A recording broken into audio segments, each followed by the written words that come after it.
Bismillah, alhamdulillahi wa kafa, salawatullahi wa salamuhu ala sayyidina Muhammadinil Mustafa wa ala alihi wa ashabihi ahli sidqi wal wafa. Amma ba'du, subhanaka la ilma lana illa ma 'allamtana innaka antal alimul hakim, wa la hawla wa la quwwata illa billahil aliyyil azim. Hadratul Mukarramin, segenap para pengurus DKM Masjid Al-Maghfirah BP Jam Sostek Ketenaga Kerjaan yang dirahmati oleh Allah Subhanahu wa taala, seluruh jamaah majlis, para pecinta ilmu, pencari keridhaan Allah yang berbahagia. Alhamdulillah summa alhamdulillah ala hazihin ni'mah, atas nikmat dan anugerah yang telah Allah limpah ruahkan kepada kita pada kesempatan siang hari ini. Atas izinnya kita dapat melangkahkan kedua kaki, mengayunkan kedua tangan untuk bersimpu di majelis ilmu dengan harapan dan doa. Mudah-mudahan Allah Ta'ala memberkahi kehidupan kita, memberikan kekuatan istiqamah di dalam diri kita, hingga pada saatnya nanti dikala kita harus mengakhiri cerita hidup di dunia, Allah takdirkan kembali kita semua dalam husnul khatimah. Amin ya rabbal alamin. Sebelum kita mengikuti kajian, mari sama-sama kita membaca Ummul Quran suratul Fatihah.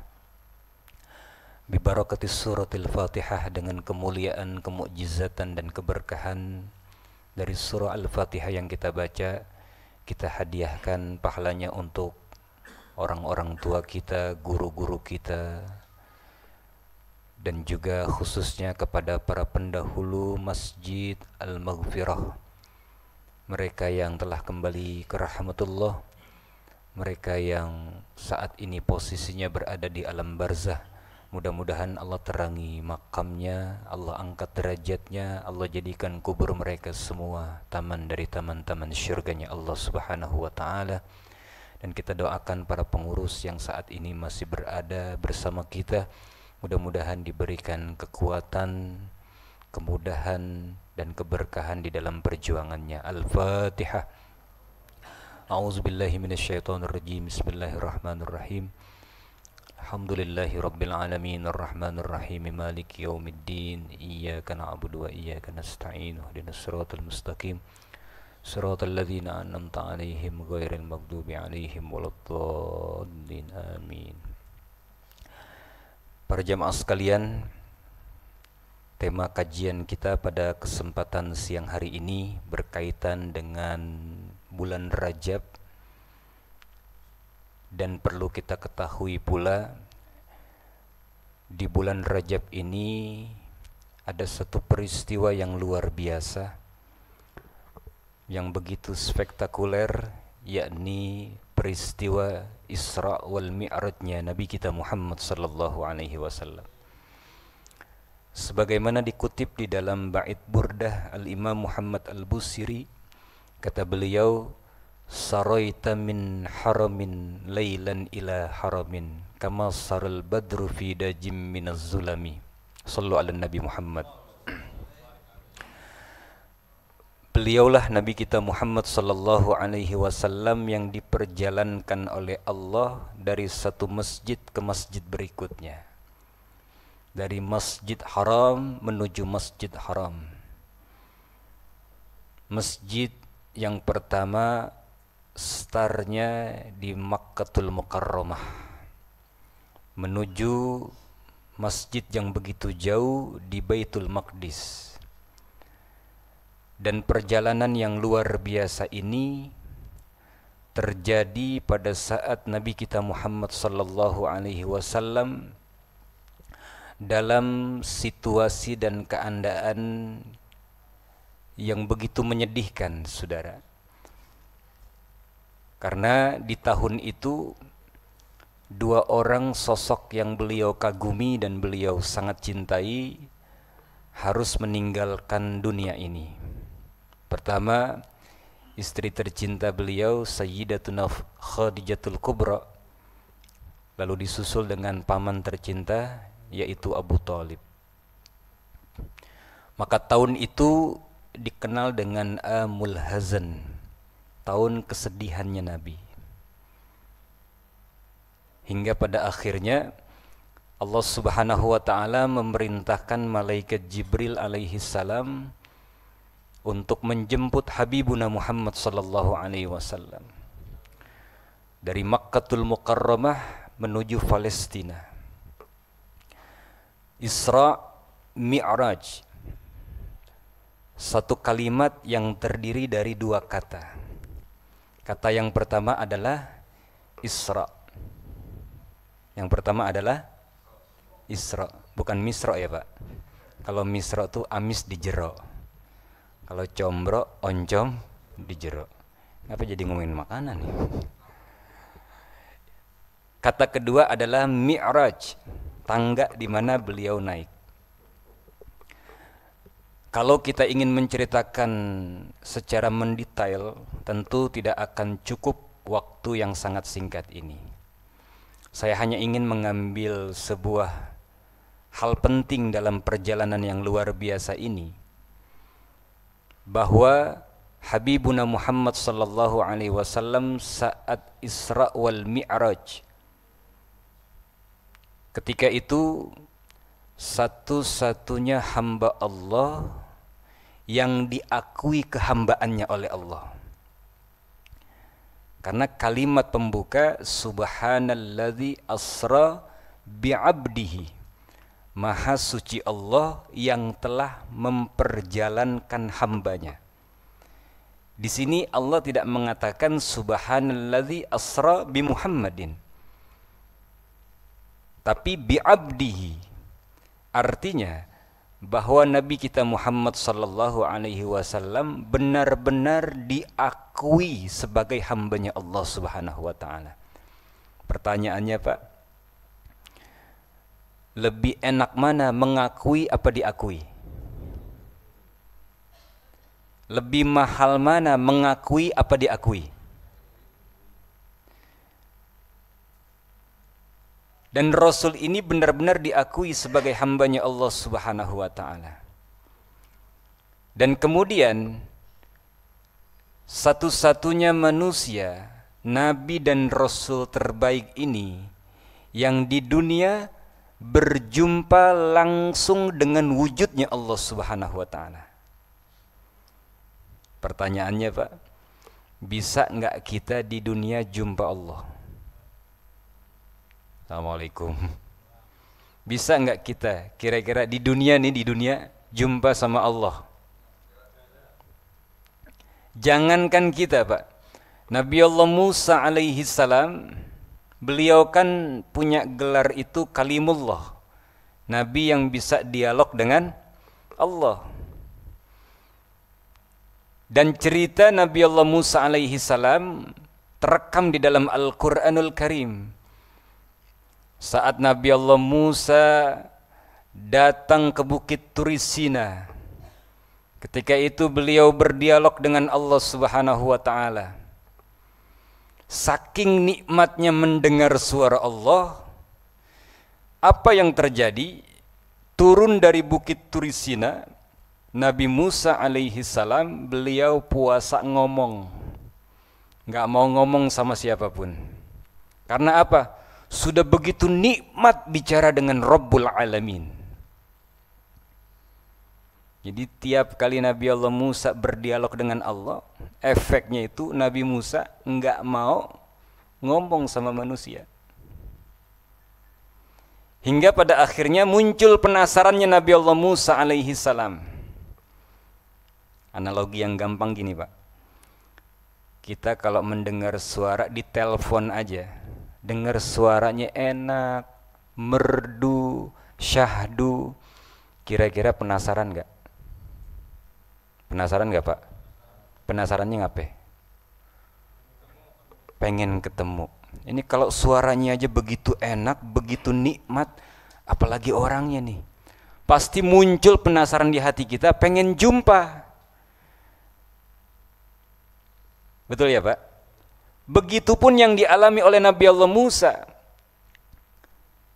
Karena begitu nikmat, begitu lezat, begitu asyik, ma'syuk ketika bicara dengan Allah Subhanahu wa ta'ala. Bahkan efeknya Nabi Allah Musa nggak mau ngomong sama siapapun, hanya ingin mendengarkan suara Tuhan. Namun muncul pertanyaan dan penasaran Nabi Allah Musa, kapan aku bisa jumpa dengannya? Hingga dalam munajatnya di dalam Al-Quran itu, Nabi Musa memohon kepada Allah Subhanahu wa ta'ala, Rabbi arini anzur ilaik. Ya Allah, tolong dong perlihatkan wajahmu sesaat saja. Pertanyaannya, kira-kira permintaannya Nabi Musa ini dikabulin gak sama Allah, Pak? Dikabulin gak? Dikabulin sama Allah. Tapi Allah mengatakan, Musa, kau gak akan pernah sanggup melihatku. Sebentar aja ya Allah, perlihatkan sesaat aja ya Allah. Kalau suaramu begitu indah, suaramu begitu merdu, suaramu begitu membuat aku jatuh cinta, maka aku mohon kepadamu, please ya Rabb, tunjukkan wajahmu, perlihatkan wujudmu. Lagi-lagi Allah mengatakan apa? Musa, ente gak bakal sanggup. Bukan aku gak mau, kamu gak bakal sanggup wahai Musa. Minta lagi Nabi Allah Musa alaihi salam, hingga pada akhirnya Allah Subhanahu wa ta'ala mengatakan kepada Nabi Musa, begini wahai Musa, aku akan perlihatkan diriku pada gunung di sebelah itu. Kalau gunung itu tidak bergeser dan gunung itu tetap pendiriannya di situ, maka di situ kau akan melihat aku. Jadi Allah akan menunjukkan dirinya kemana, Pak? Ke gunung. Kalau itu gunung tetap di posisinya, maka Nabi Musa bisa melihat Allah. Jadi Allah enggak memperlihatkan dirinya ke Musa, tapi memperlihatkan dirinya ke gunung. Akhirnya kata Musa, ya udah enggak apa-apa lah ya Rabb, yang penting bisa melihat engkau. Apa yang terjadi, Pak? Ketika Allah Subhanahu wa ta'ala baru menampakkan cahayanya ke gunung tersebut, seketika itu gunung itu hancur luluh lantak. Apa yang terjadi terhadap Musa, Pak? Nabi Musa sempat melihat gunung enggak? Lihat gunung enggak? Karena Allah ingin menampakkan wujudnya kemana? Ke gunung. Maka tatapan Nabi Musa kepada gunung tersebut, baru cahayanya yang muncul, gunung itu langsung hancur. Dan apa yang terjadi terhadap Musa? Nabi Allah Musa alaihi salam pingsan seketika. Ini bukan cerita dongeng, Pak. Ini ada terangkum di dalam Al-Quranul Karim. Begitu pingsan Nabi Allah Musa, gak lama kemudian siuman. Apa siuman? Sadar dari pingsannya. Masih menempel cahaya Allah di wajahnya Nabi Allah Musa. Dan apa yang terjadi? Ini menariknya, Pak. Di saat Musa jumpa dengan orang-orang, jumpa dengan manusia, itu manusia kalau udah tatapan sama Nabi Musa, bahasa Jermannya amprogan. Begitu tatapan sama Nabi Musa, itu orang seketika langsung buta kedua matanya. Maka Nabi Musa tuh kalau jalan tuh ditutupin. Jangan sampai ada orang yang lihat. Sebab kalau ada orang yang sampai melihat Nabi Musa atau bertatapan langsung dengan Nabi Musa, itu kontan orang tersebut buta matanya. Namun apa yang terjadi dengan Habibuna Muhammad sallallahu alaihi wasallam?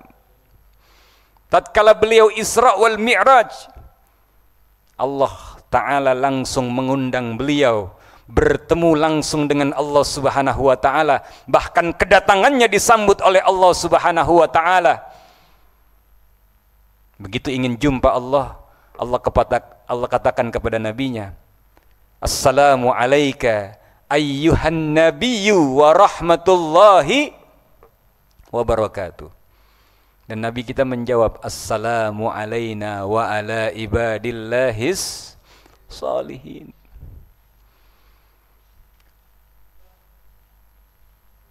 Ketika jumpa dengan Allah Subhanahu wa ta'ala, maka pada akhirnya Allah langsung memerintahkan beliau, dan perintah ini untuk disampaikan kepada umatnya, satu perintah yang luar biasa, yakni perintah salat.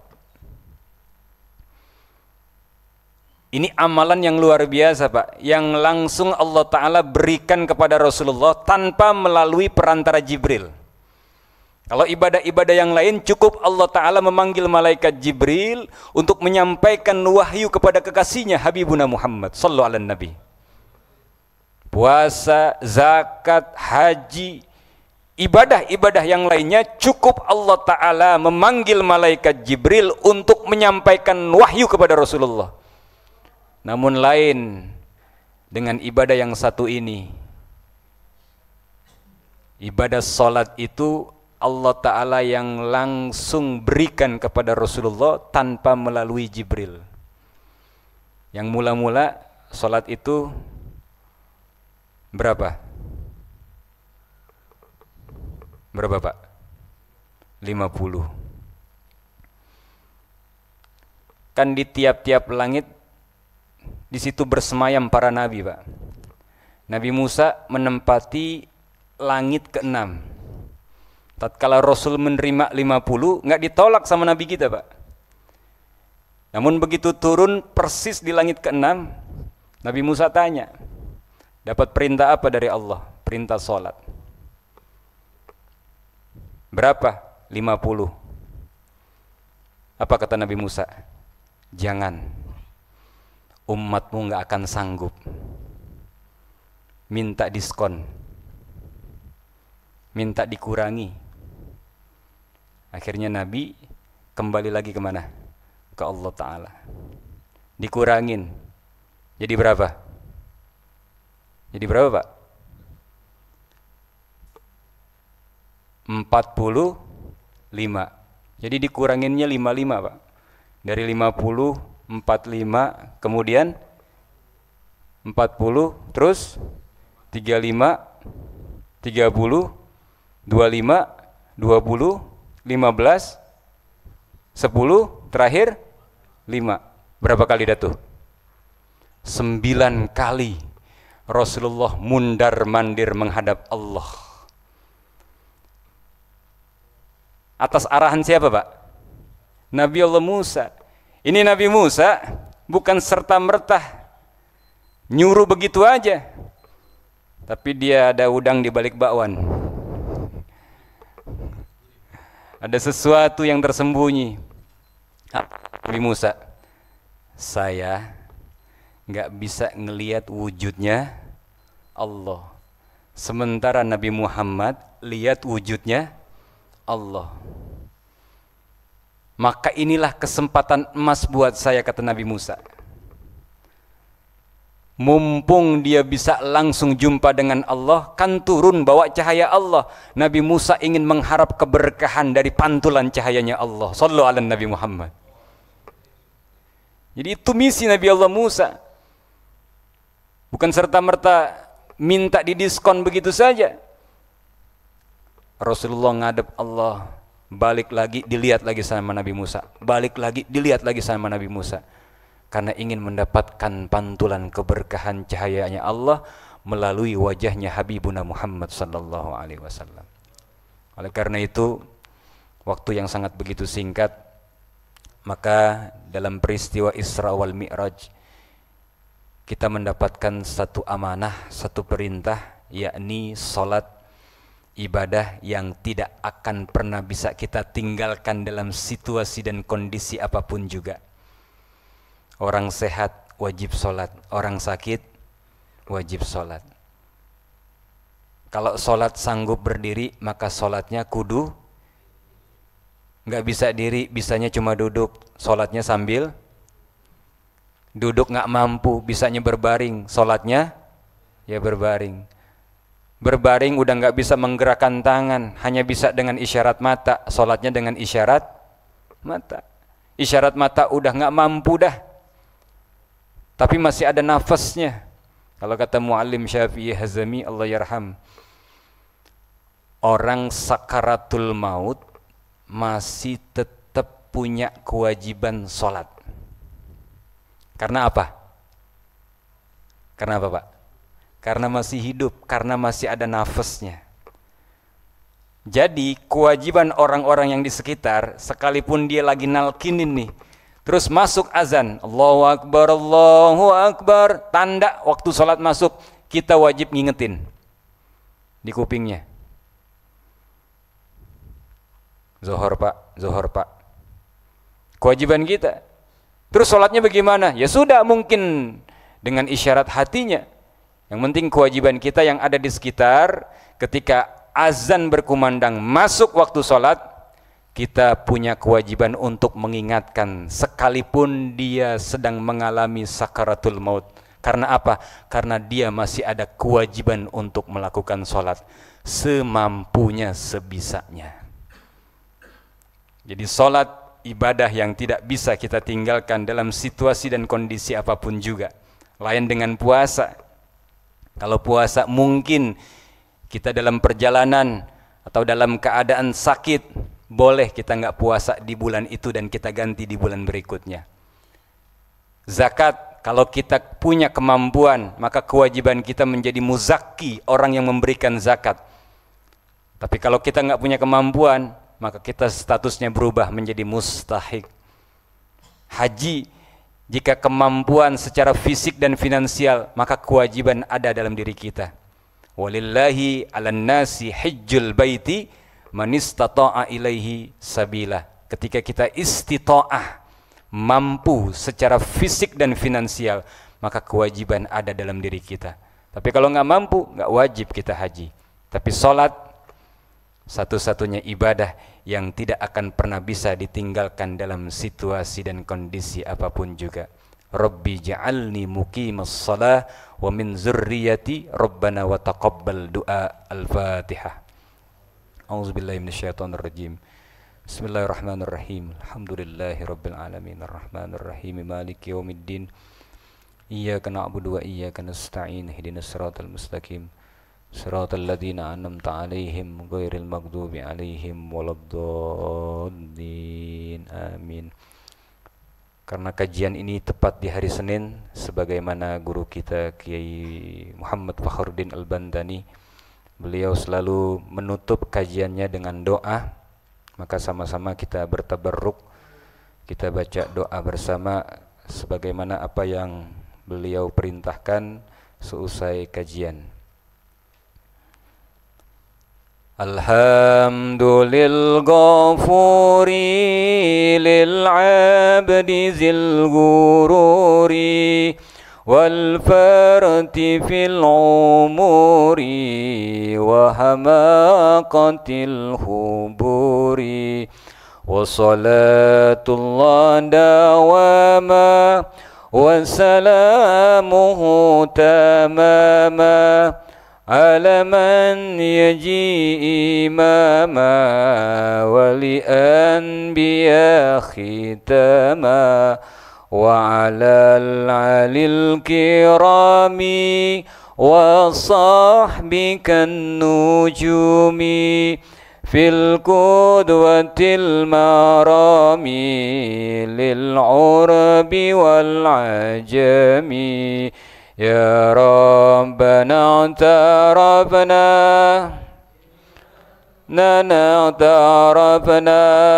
وأننا أسرفنا على لظى أسرفنا فتوب علينا توبة تغسل كل حوبة لنا العورات وآمن الروعات لوالدينا ربي ومولودينا إخواني وسائر الهلان وكل ذي محبة أو جيرة أو صحبة بالمسلمين أجمع آمين ربي فضلا وجودا من نال باكتساب منا بالمصطفى الرسول نهضى بكل سول صلى وسلم علي عد الحبيب وآله وصحبه عداد صحبي والحمد للإله في البدء والتناهي والحمد لله في البدء والتناهي سبحانك اللهم وبحمدك أشهد أن لا إله إلا أنت أستغفرك وأتوب إليك صلى الله على سيدنا محمد خير خلقه وآله وصحبه وبارك وسلم والحمد لله رب العالمين. Mohon maaf lahir batin, wallahul muwafiq ila aqwamit thoriq. Wassalamu alaikum warahmatullahi wabarakatuh.